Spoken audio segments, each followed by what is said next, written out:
இந்தியாவோட பல்வேறு நாடுகள் இந்தியாவோட நட்புறவா இருந்துட்டு வருது. ஆனா இந்தியாவோட நட்புறவா இருக்கிற நாடுகள் இந்தியாவோட இக்கட்டான சூழ்நிலையில இந்தியாவுக்கு எதிராக செயல்படுது. ஆனா ஒரு சில நாடுகள் மட்டும் இந்தியாவுக்கு ஒரு பிரச்சனை அப்படின்னா முன்னாடி வந்து நிற்கும். அந்த மாதிரி நாடுகள்ல ரஷ்யாவும் ஒண்ணு. ரஷ்யா ஆரம்பத்துல இருந்து இந்தியா கூட சண்டை எதுவுமே போடாம நட்போட பழகிட்டு வருது. இந்தியாவை பொறுத்த வரைக்கும் ரஷ்யாவுக்கு ஒரு கௌரவமான இடம் உண்டு. இந்த ரெண்டு நாடுகளுடைய நட்பு நீண்ட காலமா தொடர்ந்துட்டு வருது. முக்கியமா இந்தியாவுடைய ராணுவம், அரசியல், பொருளாதாரம், விண்வெளி போன்ற துறைகளை ரஷ்யா தங்களுடைய முக்கியமான பங்களிப்பை கொடுத்துட்டு வருது. இந்த இரு நாடுகளும் இதுவரைக்கும் ஐநா சபையில ஒருத்தங்களுக்கு ஒருத்தங்க எதிராக வாக்களிச்சதே கிடையாது. மேலும் ரஷ்யா உக்ரைன் போர் தொடங்கினதுல இருந்து அமெரிக்கா உட்பட பல்வேறு நாடுகளும் சர்வதேச அமைப்புகளும் ரஷ்யா மீது பொருளாதார தடைகளை விதிச்சுட்டு வருது. ஆனா இதெல்லாம் மீறி இந்தியா ரஷ்யாவோட வர்த்தக தொடர்புல இருந்துட்டு தான் இருக்கு. உலகின் தலை சிறந்த நட்பு நாடுகளை இருந்துட்டு வர இந்தியா மற்றும் ரஷ்யா இவ்வளவு நட்பா இருக்கிறதுக்கு என்ன காரணம், இந்த நட்பு எப்படி ஆரம்பிச்சது அப்படின்றத நம்ம இந்த வீடியோல பார்க்க போறோம். நீங்க யாராவது நம்ம டைமி தாஜே சேனலை சப்ஸ்கிரைப் பண்ணாம பாக்குறீங்க அப்படின்னா மறக்காம சப்ஸ்கிரைப் பண்ணிக்கோங்க. நம்ம சேனலை பாக்குற நியூ வியூவர்ஸும் நம்ம சேனலை சப்ஸ்கிரைப் பண்ணிட்டு மறக்காம பெல் ஐகானை கிளிக் பண்ணுங்க.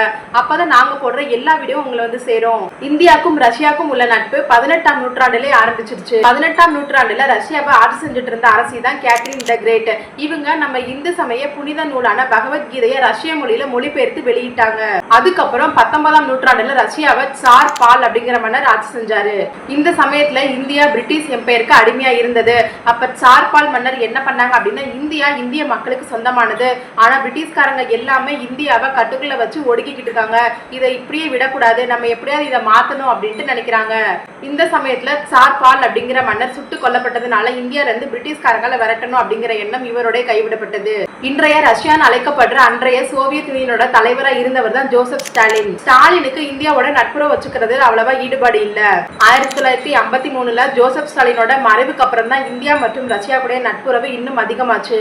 அப்ப உள்ள காலகட்டத்துல இந்தியாவோட பிரைம் மினிஸ்டரா இருந்த ஜவஹர்லால் நேரு ரஷ்யால உள்ள நிறைய தலைவர்களை இந்தியாவுக்கு கூட்டு வந்து நிறைய ஒப்பந்தங்கள் கையெழுத்திடப்பட்டது. ரஷ்யா பல்வேறு சூழ்நிலைகள்ல இந்தியாவுக்கு ஆதரவா தான் இருந்திருக்காங்க. 1957 பிப்ரவரி 20ஆம் தேதி காஷ்மீர் விவகாரத்துல கூட ரஷ்யா இந்தியாவுக்கு ஆதரவா தான் இருந்தது. பிரிட்டிஷ் இந்தியாவை விட்டு வெளியேறினதுக்கு அப்புறம் காஷ்மீரை இந்தியாவோட இணைக்கணும் அப்படின்ட்டு இந்தியா பல்வேறு முயற்சிகள் எடுத்துட்டு இருந்தது. இதுக்கு பாகிஸ்தான் பயங்கரமான எதிர்ப்பு தெரிவிச்சாங்க. அந்த நேரத்துல அமெரிக்கா, லண்டன், கியூபா மற்றும் ஆஸ்திரேலியா போன்ற நாடுகள் இந்தியாவும் பாகிஸ்தானும் காஷ்மீர் பிரச்சனையை பத்தி பேசி ஒரு முடிவுக்கு வரணும். காஷ்மீர்ல உள்ள இந்தியா மற்றும் பாகிஸ்தானுடைய ராணுவ படைகளை திரும்ப அவங்கவுங்க நாட்டுக்கே அனுப்பணும். தற்காலிகமா காஷ்மீர்ல ஐநா சபையோட அமைதி படையை அனுப்பணும் அப்படின்னு சொன்னாங்க. இதனால பாகிஸ்தான் ஐநா சபையில ஒரு தீர்மானம் கொண்டு வந்தாங்க. அந்த தீர்மானத்துக்கு அமெரிக்கா, லண்டன், ஆஸ்திரேலியா மற்றும் கியூபா போன்ற நாடுகள் ஆதரவு கொடுத்தாங்க. ஆனா ரஷ்யா தன்னுடைய வீட்டோ பவரை பயன்படுத்தி அந்த தீர்மானத்தை முறியடிச்சு இந்தியாவுக்கு ஆதரவா நின்றுச்சு. வீட்டோ பவர் அப்படிங்கிறது ஐநா சபையோட நிரந்தர உறுப்பினரான சைனா, அமெரிக்கா, ரஷ்யா, பிரான்ஸ் மற்றும் இங்கிலாந்து இந்த 5 நாடுகளுக்கும் கொடுக்கப்படுற ஒரு உரிமை. வீட்டோ அப்படின்னா லத்தீன் மொழியில நான் தடை செய்கிறேன் அப்படின்னு அர்த்தம். ஐநா சபையில ஏதாவது முக்கியமான தீர்மானம் கொண்டு வந்தாங்க அப்படின்னா இந்த 5 நாடுகளும் வீட்டோ பவரை யூஸ் பண்ணலாம். அந்த வீட்டோ பவர் யூஸ் பண்றது மூலமா அந்த தீர்மானத்துல அவங்களுக்கு உடன்பாடு இல்லை அப்படின்னு அர்த்தம். யாராவது வீட்டோ பவர் யூஸ் பண்ணாங்க அப்படின்னா அந்த தீர்மானம் உடனே ரத்து செய்யப்படும். ஆனா நான் முன்னாடியே சொன்ன மாதிரி இந்த வீட்டோ பவரை யூஸ் பண்ற அதிகாரம் ஐநா சபையோட நிரந்தர உறுப்பினரான சைனா, இங்கிலாந்து, பிரான்ஸ், ரஷ்யா மற்றும் அமெரிக்கா இந்த 5 நாடுகளுக்கு மட்டும்தான் இருக்கு. 1961 டிசம்பர் 18ல இந்தியால உள்ள கோவா மற்றும் டையூ டாமன் விவகாரத்துல கூட ரஷ்யா இந்தியா பக்கம் தான் ஆதரவா இருந்தாங்க. 1947 இந்தியா சுதந்திரம் அடைஞ்சதுக்கு அப்புறம் பிரான்ஸ் மற்றும் இங்கிலாந்து இந்தியாவை விட்டு வெளியேறினாங்க. ஆனா கோவா மற்றும் டையூ டாமன்ல போர்ச்சுகீஸோட ஆட்சி தான் இருந்தது. 1961ல கோவாக்கான விடுதலை போராட்டம் நடந்தது. இந்த போராட்டத்துல கோவா கவர்மெண்ட் போராட்டத்துல ஈடுபட்ட மக்களை சுட்டு கொன்னாங்க. கோவாக்காக இந்தியா தன்னுடைய ராணுவத்தை கோவாக்கு அனுப்பி போர்ச்சுகீஸோட போராடினாங்க. அதனால போர்ச்சுகீஸ் ஐநா சபையில ஒரு தீர்மானம் கொண்டு வர்றாங்க. அமெரிக்கா, இங்கிலாந்து, பிரான்ஸ் போன்ற நாடுகள் அந்த தீர்மானத்துக்கு ஆதரவு கொடுக்கறாங்க. அப்போ மாசா என்ட்ரி கொடுத்த ரஷ்யா காலனி ஆட்சியை, அதாவது போர்ச்சுகீஸ் ஆட்சியை இந்தியால இருந்து விரட்டுறது சரிதான் அப்படின்னு தன்னுடைய வீட்டோ பவரை யூஸ் பண்ணி இந்தியாவுக்கு பெரிய சப்போர்ட் கொடுக்கறாங்க. இந்த சம்பவம் நடந்ததுனால கோவா மற்றும் டையூ டாமன் பகுதிகள் விடுதலை அடைந்து திரும்ப இந்தியா கூட இணைக்கப்படுது. இந்த மாதிரி ஐநா சபையில இந்தியாவுக்கு எதிரான எப்பப்பெல்லாம் தீர்மானம் வருதோ அப்பப்பெல்லாம் ரஷ்யா தன்னுடைய வீட்டோ பவரை யூஸ் பண்ணி இந்தியாவுக்கு ஆதரவு கொடுத்திருக்காங்க. 1967ல இந்தியாவுக்கும் சைனாக்கும் போர் நடக்கும் போது ரஷ்யா நியூட்ரலா தான் இருந்தது. சைனாவும் ரஷ்யாவும் கம்யூனிஸ்ட் கொள்கைகளை கொண்ட நாடு அப்படிங்கிறதுனால ரஷ்யா கண்டிப்பா சைனாக்கு தான் சப்போர்ட் பண்ணும் அப்படின்ட்டு சைனா நாடு ரொம்ப நம்பிட்டு இருந்தது. ஆனா ரஷ்யா கடைசி வரையா இந்தியாவை விட்டு கொடுக்காம நியூட்ரலாவே இருந்தாங்க. இதனால சைனா பெரிய ஏமாற்றம் அடைஞ்சது. 1971ஆம் ஆண்டு நடைபெற்ற இந்தியா பாகிஸ்தான் போர்ல கூட ரஷ்யா இந்தியாவுக்கு ஆதரவா தான் இருந்தாங்க. இந்தியா சுதந்திரம் அடைஞ்சதுக்கு அப்புறம் இந்தியா நிறைய இக்கட்டான சூழ்நிலைகளை சந்திச்சது. அதுதான் 1971ஆம் ஆண்டு நடந்த இந்தியா மற்றும் பாகிஸ்தான் இடையிலான போர். போர். ஆனா 1971 பாகிஸ்தான் 2 பகுதிகளா இருந்தது. ஒரு பகுதி கிழக்கு பாகிஸ்தான், இன்னொரு பகுதி மேற்கு பாகிஸ்தான். அது என்ன 2 பாகிஸ்தான் அப்படின்னு கேக்குறீங்களா? இப்ப இருக்கிற பாகிஸ்தான் மேற்கு பாகிஸ்தானாகவும், இப்ப இருக்கிற பங்களாதேஷ் அப்படின்ற நாடு கிழக்கு பாகிஸ்தானாகவும் இருந்தது. கிழக்கு பாகிஸ்தானுக்கு மேற்கு பாகிஸ்தானுடைய கொள்கைகள் எதுவுமே பிடிக்கல. இதனால மேற்கு பாகிஸ்தானுடைய ஒடுக்குமுறையை எதிர்த்து கிழக்கு பாகிஸ்தான்ல புரட்சிகளும் போராட்டங்களும் வெடிக்குது. இதனால கிழக்கு பாகிஸ்தான்ல உள்ள மக்கள் எல்லாமே கிழக்கு பாகிஸ்தானை விட்டு வெளியேறி இந்தியாலையும் மற்ற நாடுகளையும் தஞ்சமடைய ஆரம்பிக்கிறாங்க. கிழக்கு பாகிஸ்தான்ல உள்ள சுமார் 1 கோடிக்கு மேற்பட்ட மக்கள் இந்தியால வந்து தஞ்சமடைகிறாங்க.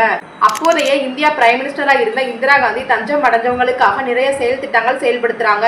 இதனால கோபம் அடைஞ்ச மேற்கு பாகிஸ்தான் எதிர்பாராத விதமா இந்தியாவை தாக்க ஆரம்பிச்சாங்க. இந்த போர் உச்சகட்டமான நிலைமையில ரஷ்யா இந்தியாவுக்கு ஆதரவா நின்று பாகிஸ்தானுக்கு பயங்கரமா எச்சரிக்கை விடுக்குது. ஆனா மேற்கத்திய நாடுகளான அமெரிக்கா, இங்கிலாந்து மற்றும் சைனா போன்ற நாடுகள் பாகிஸ்தானுக்கு தங்களோட ஆதரவை கொடுத்துச்சு. 1971 டிசம்பர் 3 இந்தியா எதிர்பார்க்காத நேரத்துல இந்தியால உள்ள ஆக்ரா தளங்கள் உட்பட இந்தியால உள்ள 11 விமான தளங்களை தாக்குது பாகிஸ்தான். அதனால பாகிஸ்தான் மீது அதிகாரப்பூர்வமான போர் அறிவிச்சது இந்தியா. இந்தியாவோட முப்படைகளும் பாகிஸ்தானை ரவுண்டு கட்டி அடிக்க ஆரம்பிச்சாங்க. 1971 டிசம்பர் 4 பாகிஸ்தான்ல உள்ள துறைமுகத்தை சின்ன பின்னமாக்குது இந்தியா. இந்தியாவுக்கு எதிராக சண்டை போட வந்த பாகிஸ்தானோட மிலிட்டரி ஏர்கிராப்ட் துறைமுகத்துல இருக்கிறது தங்க நாட்டுடைய கப்பல் அப்படின்னு தெரியாம PNS ஜோயல் அப்படிங்கிற பாகிஸ்தானுடைய கப்பலை பாகிஸ்தானுடைய ஆர்மிகளை அழிக்கிறாங்க. இப்ப பாகிஸ்தானுக்கு சப்போர்ட் பண்ண நிறைய நாடுகள் முன் வருது. அதுல அமெரிக்காவும் ஒண்ணு.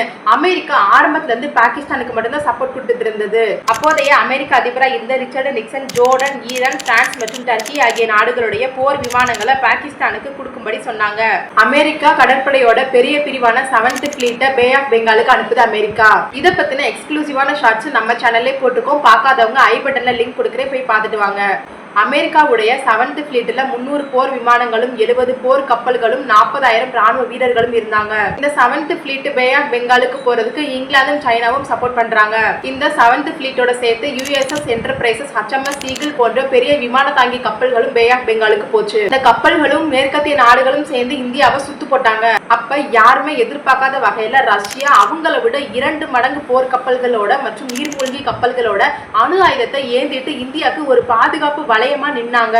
இந்தியா மேல ஒரு சின்ன துரும்பு பட்டா கூட உங்க நாடுகளை நேரடியா தாக்கும் அப்படின்ட்டு சவால் விட்டது ரஷ்யா. இதனால மிரண்டு போன அமெரிக்காவும் மற்ற நாடுகளும் போர்ல இருந்து பின்வாங்குறாங்க. அன்பன் ரஷ்யா இருக்கிறதுனால இந்தியா மற்றும் ரஷ்யா 2 நாடுகளும் சேர்ந்து பாகிஸ்தானுக்குள்ளேயே மாசான என்ட்ரி கொடுத்து பாகிஸ்தானுடைய ராணுவ படைகளை எல்லாமே தரமட்டமாக்குறாங்க. இப்ப வேற வழியே இல்லாம பாகிஸ்தான் இந்தியா கிட்ட சரணடைகிறாங்க. இதனால இந்தியா மற்றும் பாகிஸ்தானுடைய போர் முடிவுக்கு வருது. இதுக்கப்புறம் கிழக்கு பாகிஸ்தான் அப்படிங்கிற நாடு பங்களாதேஷ் அப்படின்னு பெயர் மாற்றப்படுது. அது மட்டும் இல்லாம பங்களாதேஷ் ஒரு தனி சுதந்திர நாடா மாறுது. இந்தியாவுக்கு இவ்வளவு சப்போர்ட் பண்ணா ரஷ்யாக்கு எது ஒண்ணு அப்படின்னா இந்தியா சும்மா விடுமா? கண்டிப்பா விடாது. ரஷ்யா உக்ரைன் போர் நடந்ததால அமெரிக்கா உள்பட பல்வேறு நாடுகள் ரஷ்யா மீது பொருளாதார தடை விதிச்சது மட்டும் இல்லாம ரஷ்யாட்ட இருந்து ஆயில் வாங்குறதை நிறுத்திட்டாங்க. ஆனா இந்தியா நட்பு நாடான ரஷ்யாக்காக முன்னாடி வாங்கினதை விட டபுள் மடங்கு ஆயில் வாங்குறாங்க. இதனால ரஷ்யா இந்தியாவுக்கு நிறைய சலுகைகள் கொடுக்குறாங்க. தளபதி படத்துல வர்ற மாதிரி ரஜினி மற்றும் மம்முட்டி மாதிரி இந்தியாவும் ரஷ்யாவும் ஒருத்தங்களுக்கு ஒருத்தங்க விட்டு கொடுத்து தங்களுடைய நட்புறவை வளர்த்துட்டு வருது. 2025 இப்ப நடக்கிற இந்தியா பாகிஸ்தான் போர்ல கூட ரஷ்யா தங்களுடைய ஆதரவை இந்தியாவுக்கு தான் கொடுக்குது. அவ்வளவுதான் ஃப்ரெண்ட்ஸ், இந்த வீடியோ இதோட முடிஞ்சது. உங்களுக்கு இந்த வீடியோ பிடிச்சிருந்தது அப்படின்னா மறக்காம உங்க லைக்ஸ் தெரிவிக்க விடுங்க. உங்க ஃப்ரெண்ட்ஸ் அண்ட் உங்க ஃபேமிலிக்கு இந்த வீடியோ ஷேர் பண்ணுங்க. அடுத்து உங்களை இன்னொரு இன்ட்ரெஸ்டிங்கான வீடியோல பாக்குறேன். அது வரைக்கும் பாய்.